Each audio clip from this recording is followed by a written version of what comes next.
برصغیر پاک و ہند میں اسلام کی دعوت، تبلیغ اور اصلاح امت میں تین عظیم روحانی شخصیات کی خدمات بہت قابل تحسین ہیں۔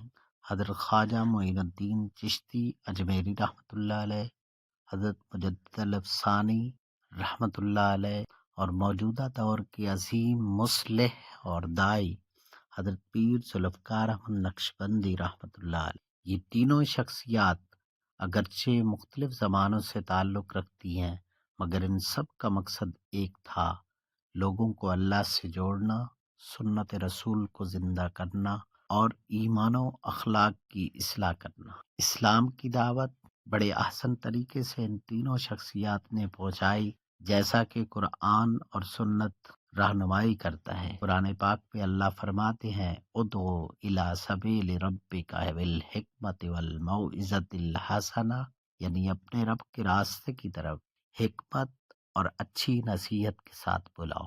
اور نبی پاک صلی اللہ علیہ وسلم نے فرمایا: بلغوا انی ولو آیہ، پہنچاؤ میری طرف سے چاہے ایک بات بھی۔ اسلام کی دعوت کردار، اخلاق، صبر، محبت اور حکمت سے دی گئی، اور یہی ان تینوں بزرگوں کا راستہ تھا۔ حضرت خواجہ معین الدین چشتی اجمیری رحمۃ اللہ علیہ 6 صدی ہجری میں ہندوستان تشریف لائے۔ اس وقت ہندوستان جہالت، ذات پات، ظلم اور روحانی اندھیرے میں ڈوبا ہوا تھا۔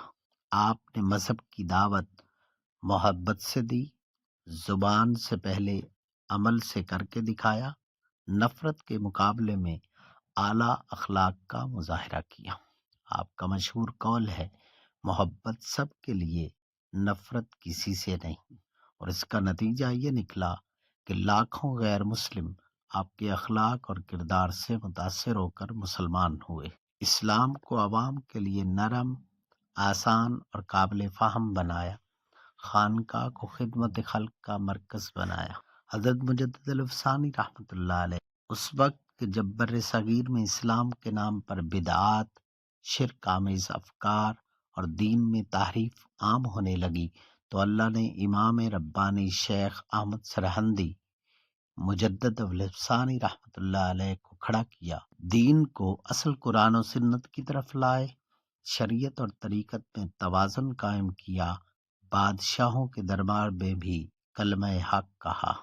اور حضرت پیر ذوالفقار احمد نقشبندی رحمۃ اللہ علیہ کی بات کریں تو انہوں نے ہمارے زمانے میں جب مادہ پرستی، بے حیائی، دین سے دوری عام ہوئی، اللہ نے اس عظیم مصلح کو اس چیز کا ذریعہ بنایا کہ انہوں نے نوجوانوں کو دین سے جوڑا، دلوں کی اصلاح پر توجہ دی، باطنی امراض، تکبر، حسد، ریا کا علاج کیا، تبلیغ کو جدید اسلوب میں پیش کیا۔ قرآن رہنمائی کرتا ہے: قد افلح من زکاہا، یقیناً وہ شخص کامیاب ہو گیا جس نے اپنے نفس کی اصلاح کی۔ نفس کی اصلاح کے حوالے سے حضرت پیر ذوالفقار احمد نقشبندی رحمۃ اللہ علیہ کی دعوت، اس کا مرکزی جز بھی یہی۔ ہندوستان، پاکستان، بنگلہ دیش اور دنیا کے کئی ممالک میں لاکھوں لوگ ان کی صحبت سے دین کی طرف آئے۔ ان تینوں ہستیوں کے پیغام کو اگر دیکھا جائے، خواجہ معین الدین چشتی اجمیری رحمۃ اللہ علیہ، حضرت مجدد الافسانی رحمۃ اللہ علیہ اور حضرت پیر ذوالفقار احمد نقشبندی رحمۃ اللہ علیہ، ہمیں پتہ چلتا ہے کہ ان تینوں کا پیغام مشترک تھا۔ یہ کیا کہتے تھے؟ اللہ ہمیں بھی ان بزرگوں کے نقش قدم پر چلنے کی توفیق عطا فرمائے۔